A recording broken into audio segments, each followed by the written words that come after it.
Txilek ez du konstituzio berri bat izango, ez behintzat Biltzar konstituziogileak idatzi duena.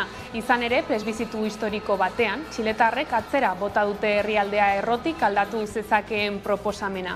13 milioi herritarrek bozkatu zuten atzo plebizituan eta 10-tik 6 kontra bozkatu dute, 61,86. Azken egunetan kaleko mobilizazioetan nagusi izan badira ere, bozkalekuetan askoz ere gutxiago izan dira konstituzio berriaren aldekoak, eta ez dira 10-tik 4 izatera iritsi, 28,14. Porrota handia da prozesu konstituziogilean herrialdearen egoera aldatzea espero zutenentzat. Inkestek iragartzen zuten ezezkoaren garaipena eta bozkalekuetan izan den aldeak erakusten du manipulatuta zeudelako susmoak ez zirela egiazkoak eta iragarri baino handiagoa izan da aldea. Ikusteko dago orain ezezko horrek dakartzan ondorioak. Baita gobernuarentzat ere, naiz eta udaberrian aukeratu zuten, herritarrek atzera bota dute konstituzioaren alde agertu da argi eta garbi. Arratsaldeon guztioi, Txilen bozketa batean inoiz izan den parte hartzerik handiena, izan du plebizituak eta erabatekoa izan da emaitza. Txile 16 eskualdetan banatzen da eta guztietan gailendu dira konstituzio berriaren kontrakoak. Atzerriko botoetan soilik irabazi du konstituzio berriak. Gabriel Boric presidentearen arabera, plebizituko emaitzak adostasun zabalago bat lortuko duen beste proposamen baten alde lanean, astera behartzen ditu erakundeak eta iragarri du horretara jarriko dela gobernua. Llamo de corazón a toda la ciudadanía, independiente de la opción que cada uno haya tomado en el plebiscito de hoy, a abordar juntos y unidos la construcción del futuro. Nazioartean Boris Johnson erresuma batuko lehen ministroaren ondorengoa izendatu dute Liz Truss atzerri ministroa. Alderdi kontserbadorearen afiliatuek euren lider berria aukeratzeko bosa emateko epea bukatu da eta erresuma batuko gobernuburu berria izendatuko dute gaur, Boris Johnsonek dimisioa eman ostean. Lehen ministro berriak testuinguru oso zailean hartuko du gobernuburu kargua, bihar Johnsonek ofizialki dimisioa ematen duenean. Inflazioa 10,1 dago eta espero da 3 puntu igoko dela urte amaierarako. Gainera, elektrizitate eta gas merkatuen bulegoak iragan hilabetean jakinarazi zuen, energia konpainiek etxebizitzei urtero kobratuko ahalko dieten gehieneko prezioa 80% igoko dela. Bizitzaren kostuaren krisiari aurre egiteko proposamenak izan dira ardatz bi hautagaien hauteskunde primarioen kanpainan, inflazioa 10,1-tik gorakoa baita erresuma batuan eta adituek diotenez 18%koa izan daiteke datorren urtean. Hor Johnsonek aurre ikusitako 19%-tik 25%erako sozietateen gaineko zergaren igoera bertan bera utziko duela hitzeman du Trussek. Hala, agurtzeko hitzaldia eskainiko du Boris Johnsonek astearte honetan Downing Streeteko aurrealdean.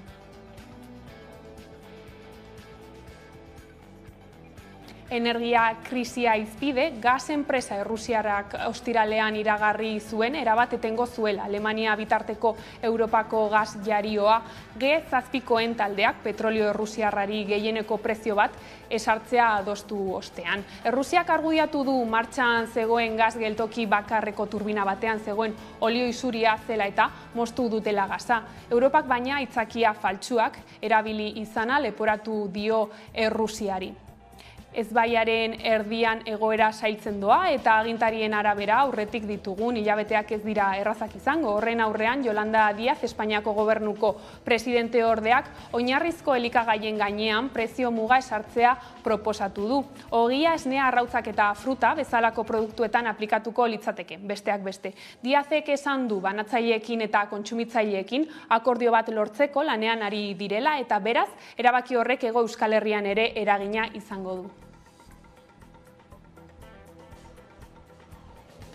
Ostera astelenarekin pentsiodunen mugimenduak mobilizazioei ekin die berriro herri eta hirietan. Hiriburuetan Bilbon eta Iruñean egin dute gaur protesta eta hilaren 12an Donostian eta Gasteizen izango dira elkarretaratzeak. Aldiz urriaren 15ean Espainiako Kongresuaren aurrean egingo dute protesta Jon Fano Bizkaiko pentsiodunen mugimenduko kidea. Gu egingo duguna, aman komunean egingo dugu manifestazio hori, estatuko beste plataformakin. Gure helburua da, alde batetik erakustea zein motako jendea biltzen den, eta batez ere zeintzuk dira gure errebindikazioak. Sindikatuek aurreratu zuten jada udako porraldia amaituta, lan gatazkak areagotu egingo zirela eta beraz baita lanuzteak eta grebak ere. Izan ere, inflazio tasa handiak eta langileen erosteko ahalmena ez galtzeko premiak nabarmen zaildu dituzte zeinbat sektoretako lanitunak gaurkotzeko negoziazioak. Arabako metalgintzarena da horietako bat, hitzarmena berritzeko elkarrizketak ez atzera, ez aurrera daude eta hori salatzeko ekoizpena eten eta kalera ateratzeko deia egina diete ELA, LAF, Comisiones Obreras, USO, CGT eta ESK sindikatuek langilei hilaren amaierarako. Aurretik ostegun honetan, SEA patronalarekin elkartuko dira bilera batean eta Batzarra Izpide, Ibai Intxaurrondo, Laminaciones Arregiko langile eta LAF sindikatuko kideak 11 telebistari esan dionez patronalaren jarrera arduragabea izaten ari da. Hitzartuta zeuden bilerak bertan behera dut. Hori dela eta, ekaineko grebaren ostean beste bilera bat egon bazen ere, SEAk ez du gehiagotan bildu nahi izan, gertuta ere, badaukarrak badaudela beste hiru egun greba dituta orain irail. Eta intersindikalak osatzen dugu sindikatuen aburuz izan da, beste bilera bat jartzeko aukera. Hau da, berazen bi bilera eskatu gabe duzten ere, bakarra jarrutea, agendagazioak direla arduratuta. Guk uste duguna da, eta jarrera arduragabea dela, inoren. Guk uste dugu ez dela inoren helburua grebak egitea, ezik eta hitzarmen bat lortzea. Bestaldetik, Espainiako espetxe erakundeek jakinarazi dute 13 euskal preso Euskal Herriko kartzeletara mugituko dituztela datozen egunetan eta horiek guztiak Eusko Jaurlaritzaren eskumeneko espetxetara lekualdatuko dituztela. Erabakia publiko egin orduko sektore batzuen aldetik zarata egiteko aleginak izan dira egunotan eta gurean Agus Hernan Foro Sozialeko koordinatzaileak heldu dio gaiari entzun. Zarata egiten du, baina nik ez dakit zarata hori hemen baino Madrilen baino gehiago du eragina. Uste dut hemen poliki-poliki erresoluzio marko definitzen ari da, dena ematen du, ikusiko dugu, urte bukatu baino lehen periferian dauden preso guztiak, eta gu nahi dugu guztiak izatea, Euskal Herriko kartzeletan egongo dira, eta zentzu horretan beste fase batean sartzen da preso bakoitzaren begizarteretxeren prozesuak. Eta kulturarloan bueltan da telebista festivala Arabako hiriburuan. Gaurtik hasita hainbat telesailetako protagonistak Gasteizko printzipal antzokira hurbilduko dira euren sail berriak aurkeztera. Hala 14. edizioak betiko ohiturak berreskuratu ditu bi urteren ondoren eta David Alvarez festivaleko antolatzaileak azaldu digu aurtengo edizioak nobedadeak ere badakartzala. Aurten, Denderabako Fundazio Vital Kulturonean proiektuak egingo ditugu, AMF, 4 dokumentala proiektatuko ditu. Eta hau da, nik uste, nobedade printzipala. Gero ere printzipal antzokira bueltan gaude, amaierako galarekin. Eta lerroburuekin bukatzeko kiroletan, Bou Bizkaiak 7 segundu pasako aldea atera die Hondarribia eta Donostiarrari, eta datorren igandeko orezko txandako urmugituetan erabaki beharko dute estropada Getariarekin batera. Emakumeetan Arraun Lagunak Oriorengandik 2 segundura geratu da eta 3. Hondarribia izan da. Urdaibai eta Orio ez dira alperrik Eusko Label Ligako liderra eta Eusko Tren Ligako irabazlea urrenez urren. Biek ala biek pronostikoak bete dituzte Kontxako banderari dagokion aurreneko igandean eta badairailaren 11ko estropadari begira, Urdaibairen kasuan batez ere Hondarribia eta Donostiarrekiko 7 segundu eta erditik gorako aldea ireki baitu Bermeoko taldeak. Emakumeen artean berriz 2 segunduko pasatxoko abantaila atera dute Mirotzek Arraun Lagunak taldearen jendearekiko. Alabaina ezin da inola ere erabakitzat jo ez gizonen 127. bandera ez da emakumeen 15. ere. Emakumeen kasuan San Nikolas eta Lugaineneren arteko aldea oso txikia delako, ontzi betekoa baino gutxiago, eta gizonen estropadari begira aldea nabarmenagoa izanagatik itsaso mugitua espero da datorren igandean, eta hori beteko balitz 2 ontzi eta erdiko abantaila hori ez litzatekelako gainditu ezina izango. Txiletarrek atzera bota dute konstituzio berria plebizituan. Parte hartze historikoa izan da eta 10-tik 6 bozkatu du Biltzar konstituziogilearen proposamenaren kontra. 2020ko plebizituaren emaitzaren balioa azpimarratu dute konstituzio berri baten aldekoek. Orain adostasun gehiago lortu duen beste prozesu konstituziogile bat adosteko eta azkartzeko lanean hasiko dela iragarri du Boric presidenteak.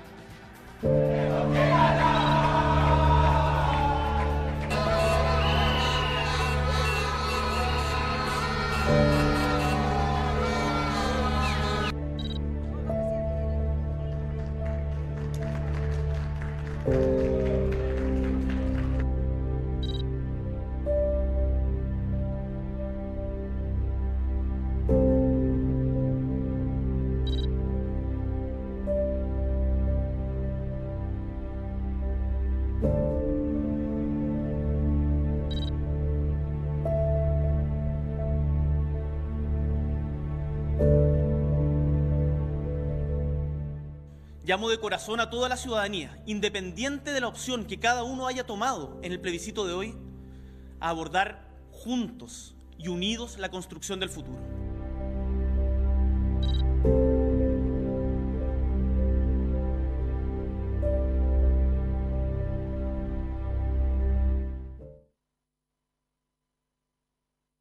Jarraiki Trus aukeratu dute Erresuma Batuko lehen ministro bezala.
Gaiz aldatuta berriz, energiari dagokionez iragan astean Errusiak Alemaniari gas hornidura moztu zion, gasodian egin beharreko mantentzelanak zirela eta. 3 egunen ostean berriro ere martxan jartzekoa zen. Moskuk baina gas mosketarekin jarraitzen du Europako batzordeak ezarritako zigorrei erantzunez. Gazprom gas konpainia errusiarrak iraiaren 3 arte eten behar zuen Nord Stream gasbideak Alemaniari ematen dion gas hornidura. Dirudienez erabaki hori ponpak eta ekipo mantentzelanak egiteko beharraren ondorio zen, eta ondoren berriroren martxan behar zuen. Moskuk baina ostiralean iragarri zuen erabat etengo zuela Alemania bitarteko Europarako gas jarioa. G7koen taldeak petrolio errusiarrari gehienezko prezio bat ezartzea adostu ostean. Errusiak argudiatu du martxan zegoen gas geltoki bakarreko turbina batean zegoen olio isuria zela eta moztu dutela gasa. Europak baina aitzakia faltsuak erabilizana leporatu dio Errusiari. Lehendik ere gas emaria oso murriztuta zetorren Europara, ohiko hornikuntzaren 20% soilik betetzen ari zelako Gazprom, mendebaldearen zigorrek eragindako arazoak argudiatuta. Egoeraren aurrean argi eta garbi ikusi daiteke Europak Errusiako gasarekiko duen menpekotasuna. Orain Errusia gasa moztuta horretarako prestaturik gaude. Bada testuinguru honetan krisiari aurre egiteko xedearekin zenbait diru laguntza abian dira. Ipar Euskal Herrian urriaren 31 arte gasolendegietan handiagoa izango da erregai litroaren deskontua.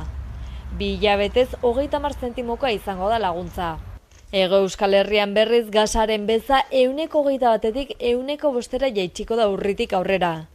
Ildo horretan Yolanda Díaz Espainiako gobernuko presidente orteak oinarrizko elikagaien gainean prezio muga ezartzeari proposatu du.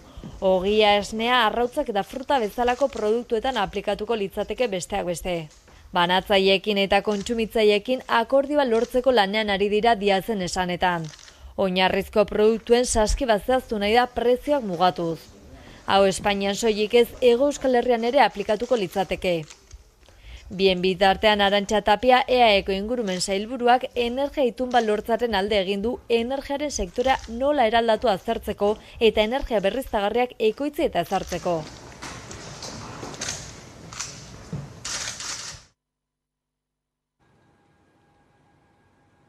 Ekonomiaren beste ertz batzuei helduta aipatu dugu lerroburuetan ere, protestaldiari ekin diote pentsiodunek oporretatik bueltan. Aiara de Urreta lankidea izan da Bilboko elkarretaratzean, beraz, konta iguzu, Aiara, nola igaro da lehen protesta eguna? Hego Euskal Herriko hiriburuetan eta hainbat herritan elkarretaratzeak egin dituzte pentsiodunek. Udaen ostean bueltan dira pentsiodunak kalera eta azken 4 urte hauetan bezalaze astelehenero bilduko dira. Horrela ikasturte honetan egutegi zehatza zehaztu dute eta 2 data bereziki garrantzitsuak izango dituztela adierazi dute. Batetik urriaren 1, adinekoen nazioarteko eguna eta bestetik urriaren 15. Madrilen pentsio publiko eta duinen alde Espainiako estatuko gainerako pentsiunekin bilduko dira eta bertan pentsio publiko eta duinak aldarrikatuko dituzte.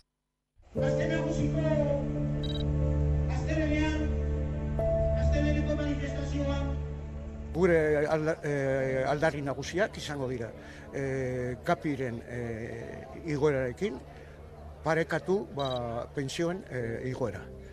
Eta horrez gain gutxienezko pentsio moduan 1.080 euro. Orduan esan behar dut ere, egun hortan aurkeztuko ditugu, jaso ditugun estatu mailan eta batez ere Euskal Herrian sinadurak. Non aipatzen dira aldarri horiek, gehi esanez pentsio pribatuen kontra gaudela. Pentsatzen dugulako, ez duela txarrak direlako pentsion guztientzat. Lanarloan berriz, metalgintzarena izango da gatazken beroaldia piztuko duen lehen greba. Izan ere, Arabako metalean 3 greba egun deituko dituzte dagoeneko. Zer gehiago dakigu honi buruz, Aiara? Kamiolarien lan baldintzak hobetzeko asmoz, irailaren 3tik aurrera martxoan onartutako lurreko garraioa antolatzeko legearen moldaketa indarrean jarri da. Tartean, kamiolariek zamak egiteari utziko diote eta azken hori aldarrikapen historikotzat jo dute Juan Mari Altuna, Tradisnako presidenteak, eta Jon Altuna, Hiruko kideak. Kamioilariek ere zamalanak egiteari utziko diote, izan ere kamioilarien baldintzak hobetzeko asmoz, martxoan onartuko lurreko garraioa antolatzeko legearen moldaketa indarrean jarri da dagoeneko, ez da, Aiara? Es una reivindicación histórica por parte de los conductores, ¿no? El tema de la carga y la descarga. Egia da, guk betidanik. Kamiolarien lan baldintzak hobetzeko asmoz, irailaren 3tik aurrera martxoan onartutako lurreko garraioa antolatzeko legearen moldaketa indarrean jarri da. Tartean, kamiolariek zamak egiteari utziko diote eta azken hori aldarrikapen historikotzat jo dute Juan Mari Altuna, Tradisnako presidenteak, eta Jon Altuna, Hiruko kideak. Es una reivindicación histórica por parte de los conductores, ¿no? El tema de la carga y la descarga. Egia da, guk betidanik eskatu dugula zamalana ez dagokiola garraiolarriari, ez? Hori berez bezeroaren ardura da. Ondo da, Jara, eskerrik asko, adi jarraituko ditugu gaiok. Euskal Y-aren eta AHT-ren Nafarroako korridorearen arteko lotunea, Ezkio edo Gasteiz izango den argitzeke dagoen honetan, eztabaida horretan hirugarren aukera bat sartzea defendatu du AHT geldituk. Ez egitea, Euskal Y-aren eta Nafarroako AHT-ren arteko lotuneari buruzko eztabaidak, proiektua berresteko asmoa duela uste du plataformak. Udane Arbeok azalduko digu. Oraindik zehazteke dago Nafarroako abiadura handiko trena eta Euskalia non lotuko dituzten. Bi aukera dituzten mai gainean, Ezkioko lotura edota Gasteizkoa. Agintariak ados jarri bitartean AHT gelditu Nafarroak Euskaliaren eta Iruñaren arteko loturari buruz ireki den eztabaidari erantzun dio. Ohartaraziz AHT Euskal Herriaren historiako obrari suntsitzaile, xahutzaile, antisozial eta alferrikakoena dela, Ezkiotik zein Gasteiztik konektatuz gero. Bada airean hirugarren aukera bat ere, EH Bilduk eta ekologistek partekatzen dutena. Egungo trazadura egokitzea eta abiadura handiko trenik ez egitea.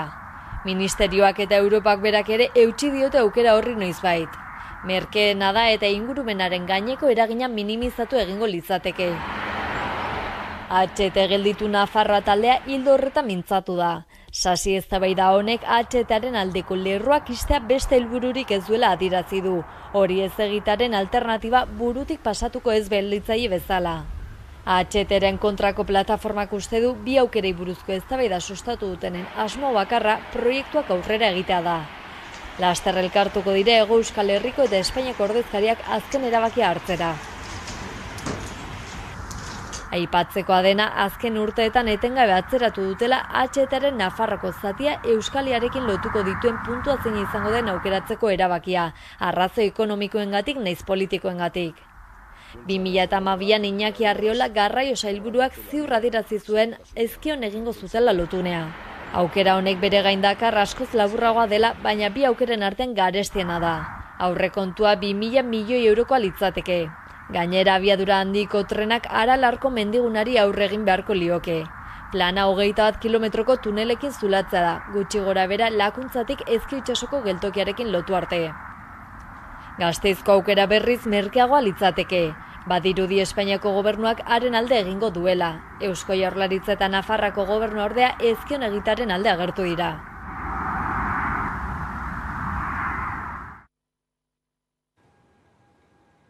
Eta Euskal Herriko jaiak ez dira abuztuarekin amaitu. Irailean oraindik ere, herri eta auzo asko murgilduko dira jaietan, eta hauen artean da Lekeitio eta bere antzar egun famatua. Badago mazko antzarrarekin bakarrik, ospatuko duten lehenengo antzar eguna dute gaurkoa.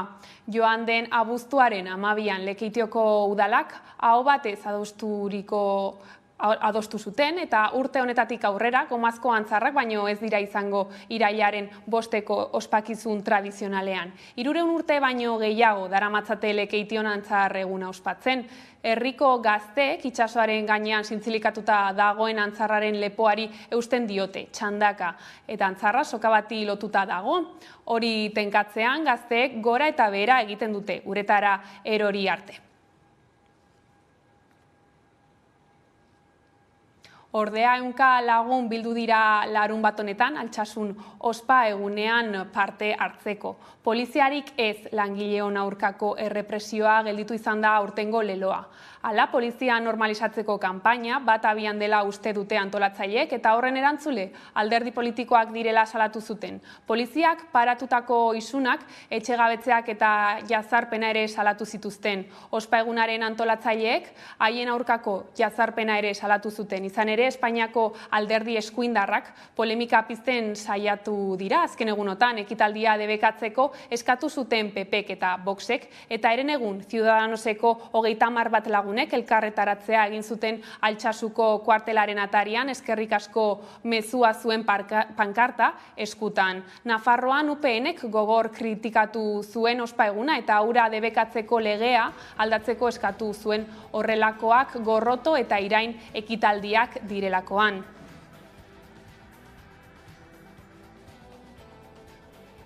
Eta igandean aldiz, Gipuzkoako artzaineguna ospatu zen Legazpin. Hoi bezala, egitarau zabala antolatu zuten ospakizunerako gazta lehiaketa, omenaldiak, artzaintxakur lehiaketa, besteak beste, ikusi.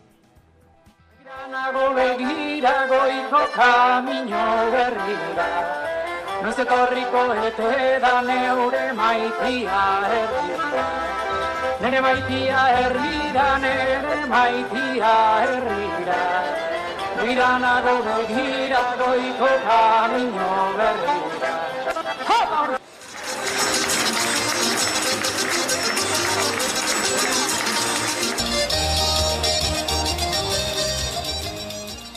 Merito guztien dan eraitana, zati berak zaintzen ditu. Nik egite ditu gaztaiak, nik ez ditut ardik eta baina gero gaztaiak gorde, zaindu, mimatu, prestatu, beak egite ditu. Momentu zail bat bizitzen nahi hartzantzan, ez da garai erresa izaten ari, eta oso zaila jartzen ari da azkenen aurreatea, ni betzela persona bat bakarrik hauen eramatea oso zaila gertatzen ari zait. Eta orduan baina, neraiak ilusioa zeuken, beak prestatu zon, beak egin dudana, azkenen meritoa berea. Ordea, datorren ostegunean ospatuko da Hondarribiako alardea, hain zuzen ere irailaren 8 atarian, Jaizkibel konpainiak Hondarribia berdintasunaren hiria saria banatu ohi du, gizon eta emakumeen parekidetasunaren alde lanean diharduten pertsona eta erakundeen lana goraipatzeko. 25 urte daramatza konpainiak alarde parekide bat eskatzen. Horren aldeko borrokan traba handiak gainditu behar izan ditu bidean, baina Hondarribia auto parekideen kontra plastiko beltzak erakusten dituen hiria ez ezik, berdintasunaren aldeko motor ere badela erakutsi nahi izaten dute sariarekin. Irailaren 2an eman zuten aurtengoa, Irantzu Barelari.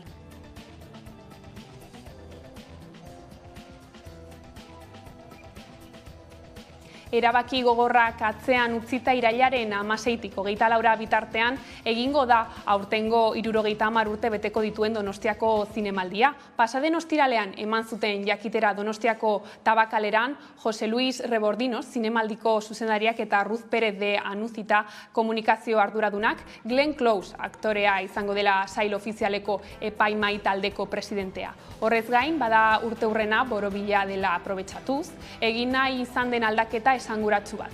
Proiekzio bakoitzaren aurretik entzuten den sintonia berritura.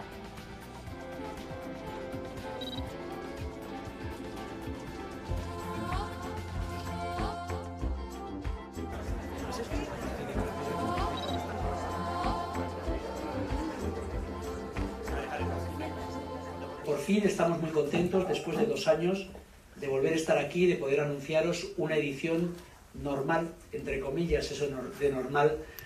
Uste dugu, zinema eskaintza polita dugula, ikuslentzako, kasetarientzako eta zinema industriak irentzako zinema betekada bat. Sarrerak, bai online, bai lehiatiletan erosiko ahalko dira. Berriz ere, sarrerak zenbakidunak izango dira.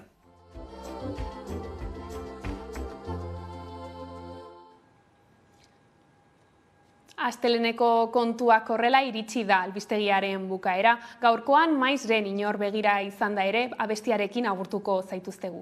Hala gustatuko zaizuelakoan, besterik ez gure aldetik. Hauek izan dira arratsaldean gaur gurean utzi dituenak. Guztiak eta gehiago nahi duzuen aldiro hamaika.eus atarian. Gero arte. Inor begira izan da ere, berdin egin nahi nuke. Inor begira izan da ere